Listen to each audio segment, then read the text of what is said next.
یاره زویه یو کیسه درته کړمه چې یو وصیت درته کړمه چې بل ورور دومره وغواړي چې دا چا باندې زما پیسې دي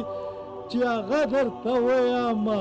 وضعیت ښه نه دی او ښه نه یم هغه پهلوانۍ را وغواړه چې خپل قرضداران درته وښیمه بچیه دادا هېڅ غم مه کوه خدای پاک دې ستا یو ویښته هم نه کموي دا ته څه وې زه هم د اوس پهلوان ته زنګ وهمه دستي را غواړم اوس دغه دادا شمېره مې پیدا کړه ورته هلو و پهلوانه چیرې ته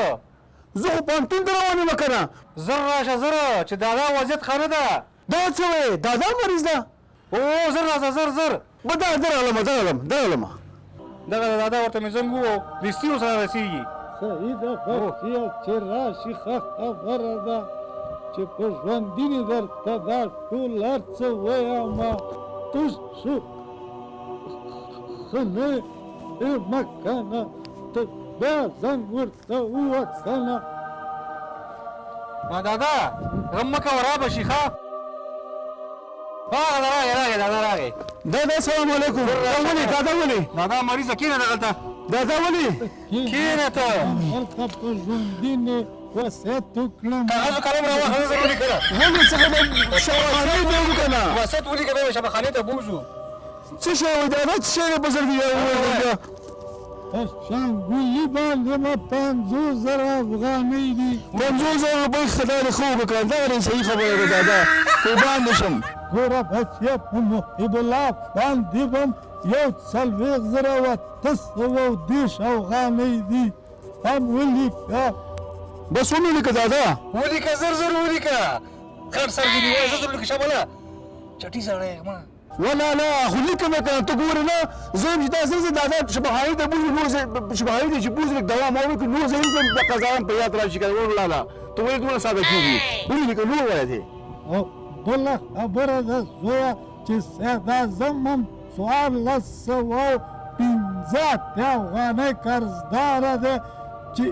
ایمرجنس کلی ما وله خلاصې کړي هم در سره ولیکه یاره دادا د خلکو د انرژیانو پیسې خلاصې او مونږ ګرو چې په زندګۍ کې یو انرژي وانه اخیستله دا ګوره دا به په زړه کې غټ ارمان وه دادا یاره دادا هغه ورځې په یاد سي چې اختر ته لږې ورځې پاتې وې درته مې ویلې چې 1000 افغانۍ راکړه ځان ته کالي کومه تا ما دغه 1000 افغانۍ رانه کړلې او خلکو باندې انرژي نیسکي زه به دا خپې به لږ د دادا لږ کېږه ولیکه ښه نه یم که نه څه شی ولیکم و دادا هغه خو د ولیکل ولیکه ټول پوره شول زه ولیکئ هغه فضل را باندې قرض دی 140,000 افغانۍ د پخان واده کې مه ته راخیستې وي هغه هم ولیکه چې غاړه مه بنده نه شي ښه نه یم و دادا دا پیسې دې دې کله اخیستې دي د دې نه خو موږ نه خبر که نه څه شی و دادا زما ښځه په قرضو راغلې ده ډېره خو نه ده زده خبره خبره واوره ته دا خبره پرېږده ستا هغه خو هسې پاتې دي چې 2.5 لکه ده د ادې هغه هم پاتې دي ما هم په قرضو کړی دی هغه هم ولیکه 2.5 لکه افغانۍ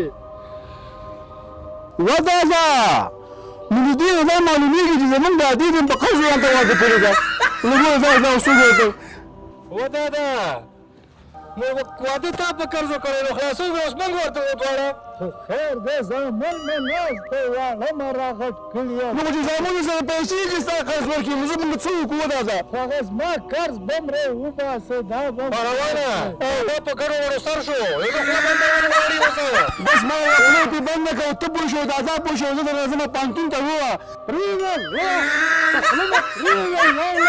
1,00,000 افغانۍ د شادګل ماما هم ولیکه هغه ورته یاد نه وځي واړه که ولیکلي که نه څه شی اوره پنځ ګوره ولیکې لیکه که یو کاسله م ولیکم و دادا ته څه شی کې 1 روپۍ زه نه منم ولیکه ویې منم دا ته وینا دي کاتله او دا د هغه زه درنه لاړم او ما دا ایسې کې دا ته